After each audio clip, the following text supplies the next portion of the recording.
आइए सुनते हैं नवरात्रि की कथा। नवरात्रि में नवदुर्गा की 3 कथाएं हैं। पहली कथा है श्री राम को मिला विजय श्री का आशीर्वाद। लंका युद्ध में ब्रह्मा जी ने श्री राम से रावण वध के लिए चंडी देवी का पूजन कर देवी को प्रसन्न करने को कहा और बताए अनुसार चंडी पूजन और हवन हेतु दुर्लभ 108 नील कमल की व्यवस्था की गई। और वहीं दूसरी ओर रावण ने भी अमरता के लोभ में विजय कामना से चंडी पाठ प्रारंभ किया। ये बात इंद्रदेव ने पवन देव के माध्यम से श्री राम के पास पहुंचाई और परामर्श दिया कि चंडी पाठ यथासंभव पूर्ण होने दिया जाए। इधर हवन सामग्री से पूजा स्थल से एक नीलकमल रावण की मायावी शक्ति से गायब हो गया और राम का संकल्प टूटता सा नजर आने लगा। भय इस बात का था कि देवी माँ रुष्ट न हो जाएं।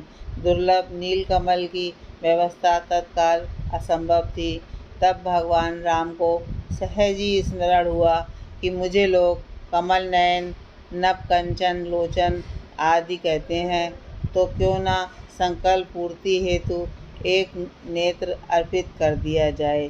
और प्रभु राम जैसे ही तुणीर से एक बार निकालकर अपना नेत्र निकालने के लिए तैयार हुए, तब देवी ने प्रकट हो हाथ पकड़कर कहा, राम मैं प्रसन्न हूँ, और विजय श्री का आशीर्वाद दिया। दूसरी कथा इस प्रकार है। एक अक्षर ने बदली रावण के यज्ञ की दिशा। एक बार रावण के चंडी पाठ में यज्ञ कर रहे ब्राह्मणों की सेवा में बालक ब्राह्मण का रूप धरकर हनुमान जी सेवा में जुट गए। निस्वार्थ सेवा देखकर ब्राह्मणों ने हनुमान जी से वर मांगने को कहा। इस पर हनुमान जी ने विनम्रता पूर्वक कहा, हे प्रभु, आप प्रसन्न हैं तो जिस मंत्र से यज्ञ कर रहे हैं उसका एक अक्षर मेरे कहने से बदल दीजिए। ब्राह्मण इस रहस्य को समझ नहीं सके और तथास्तु कह दिया। मंत्र में जय देवी भूर्तिहरिणी में हा के स्थान पर का उच्चारित करें, यही मेरी इच्छा है। भूर्तिहरिणी यानी प्राणियों की पीड़ा हरने वाली, और करणी का अर्थ हो गया प्राणियों को पीड़ित करने वाली, जिससे देवी रुष्ट हो गई और रावण का सर्वनाश करवा दिया। हनुमान जी ने श्लोक में हा की जगह का करवाकर रावण के यज्ञ की दिशा ही बदल दी। नवरात्रि की तीसरी कथा है महिषासुर का वध। नवरात्रि पर्व से जुड़ी एक अन्य कथा के अनुसार देवी दुर्गा ने एक भैंस रूपी असुर अर्थात महिषासुर का वध किया था। पौराणिक कथाओं के अनुसार महिषासुर के एकाग्र ध्यान से बाध्य होकर देवताओं ने उसे अजय होने का वरदान दे दिया। उसको वरदान देने के बाद देवताओं को चिंता हुई कि वह अब अपनी शक्ति का गलत प्रयोग करेगा, और प्रत्याशित फलस्वरूप महिषासुर ने नरक का विस्तार स्वर्ग के द्वार तक कर दिया।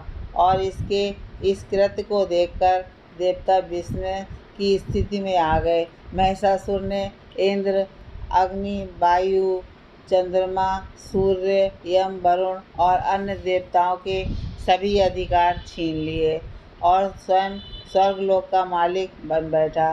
देवताओं को महिषासुर के प्रकोप से पृथ्वी पर विचरण करना पड़ा।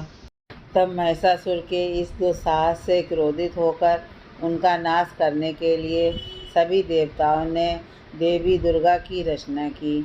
ऐसा माना जाता है कि देवी दुर्गा के निर्माण में सारे देवताओं का एक समान बल लगाया गया था। महिषासुर का नाश करने के लिए सभी देवताओं ने अपने अपने अस्त्र देवी दुर्गा को दिए थे, और कहा जाता है कि इन देवताओं के सम्मिलित प्रयास से देवी दुर्गा और बलवान हो गई थी। इन 9 दिन देवी महिषासुर संग्राम हुआ और अंततः वे महिषासुर मर्दिनी कहलाईं।